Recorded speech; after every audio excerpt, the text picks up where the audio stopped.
Hussain sir அவர்களை பார்க்கிறேன். அவருடைய கவிதைகளை நான் படித்திருக்கிறேன். எள்ளல் சுவையோடும் கவிதை துள்ளும் நடையோடும் சமூக அவலங்களை சொல்லி செல்லுகின்ற பாங்கினை நான் பார்த்து பெருமிதம் கொண்டிருக்கிறேன். பக்கத்தை புரட்டுகிறேன், இரண்டாவது பக்கத்தை புரட்டுகிறேன், மூன்றாவது பக்கத்தை புரட்டுகிறேன். அதற்கு பிறகு நான் அந்த புத்தகத்தை புரட்டவில்லை. என் இதயம் புரட்ட ஆரம்பித்து விட்டது. பத்திரிகையில் எந்த ஒரு பக்கத்தையும் கடந்து செல்ல முடியாது. அந்த வகையிலே இலக்கிய திறமுடையதாக அந்த புத்தகத்தை அவர் படைக்கின்ற ஆற்றலை அவர் பெற்றிருக்கிறார்.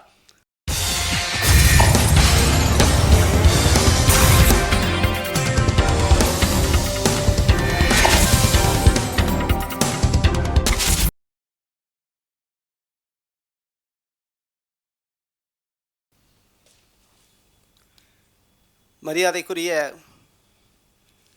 அறிஞர் பெருமக்களே, தொழில் முனைவோரே, கவிஞர் பெருமக்களே, உங்கள் அனைவருக்கும் என்னுடைய வணக்கத்தை தெரிவித்துக் கொள்ளுகிறேன். என்னவோ தெரியவில்லை, எப்போது நான் பேசினாலும் திடீரென்று கூப்பிட்டு பேச சொல்லுவார்கள்.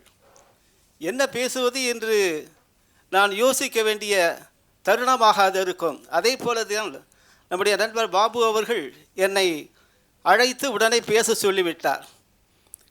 நான் முதலாக உசேன் சார் அவர்களை பார்க்கிறேன். அவருடைய கவிதைகளை நான் படித்திருக்கிறேன்.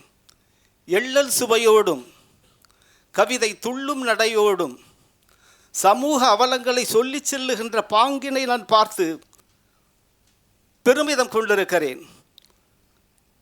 பொங்கி வழிகின்ற அங்கத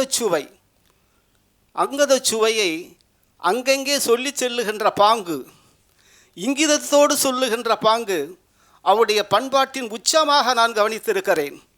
அத்தகைய பெருமகனார் அவர்கள், அவர் யாரிடம் பழகினாலும் மிக பண்போடு பழகக்கூடியவர். என்னையெல்லாம் அழைத்து உகரம் பத்திரிகையிலே எழுத வேண்டும் என்று அடிக்கடி சொல்லி என்னை எழுத தூண்டியவர் அவர்.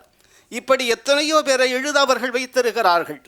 அவருடைய பண்பாட்டை கண்டு நான் மகிழ்ந்து போயிருக்கிறேன். ஏனென்று சொன்னால் அவர் சில நேரங்களிலே என்னிடத்திலே சிலவற்றை விவாதம் செய்வார்கள். ஒரு பத்திரிகைக்கோ எதுக்கோ ஒரு பெயர் வைக்க வேண்டும் சொன்னால் இந்த பெயர் பொருத்தமாக இருக்குமா என்று என்னை கேட்பார்கள். அப்படி கேட்க வேண்டிய அவசியம் அவருக்கு இல்லை. என்றாலும் அவர் கேட்கின்ற அந்த ஈகோ இல்லாமல் கேட்கின்ற பண்பாடு அவரிடத்தில் இருந்திருக்கிறது.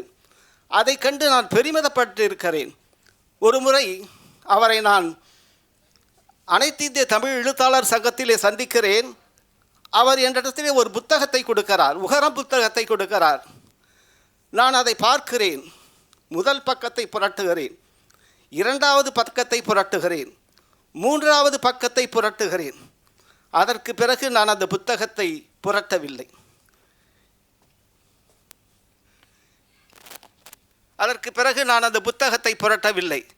என் இதயம் புரட்ட ஆரம்பித்து விட்டது. அந்த வகையில் ஈர்ப்புடையதாக மிகச்சிறந்த ஒரு புத்தகத்தை வடிவமைக்கின்ற ஆற்றலை அவர் பெற்றிருக்கிறார்கள் என்று என்கின்ற போது எனக்கு ஆச்சரியமாக இருக்கும். ஒரு பேராசிரியர் எல்லோருமே எல்லா வகையிலுமே மேம்பட்டவர்களாக இருக்குவார்கள் என்று சொல்ல முடியாது.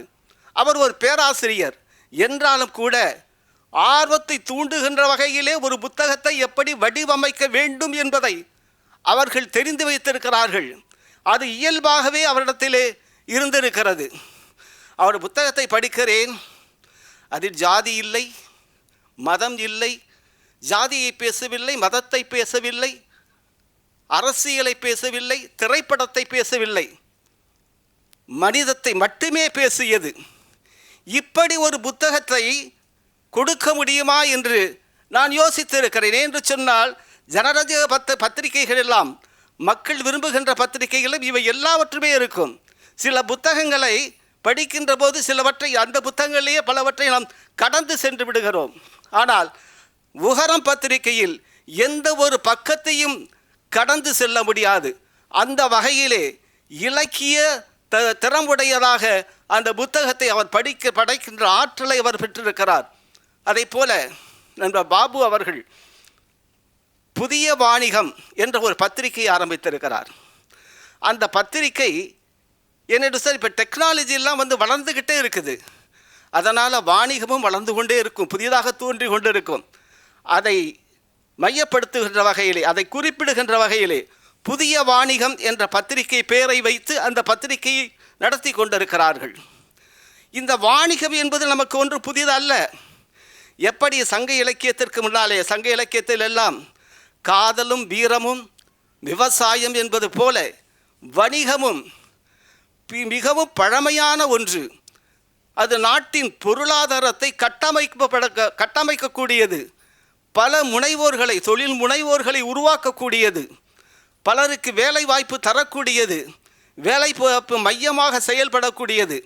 நீங்களெல்லாம் அத்தகைய நாட்டின் பொருளாதாரத்தை உயர்த்தக்கூடிய, நாட்டின் பொருளாதார கட்டமைப்பை உருவாக்கக்கூடிய ஒரு சிறந்த சேவையை நீங்கள் செய்து கொண்டிருக்கிறீர்கள் என்றுதான் நான் சொல்ல வேண்டும். அந்த வகையிலே புதிய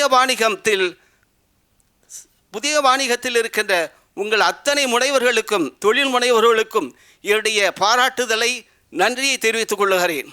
பாபு அவர்கள் என்னை அழைத்து இந்த விழாவில் பேச வேண்டும் என்று சொன்னார்கள்.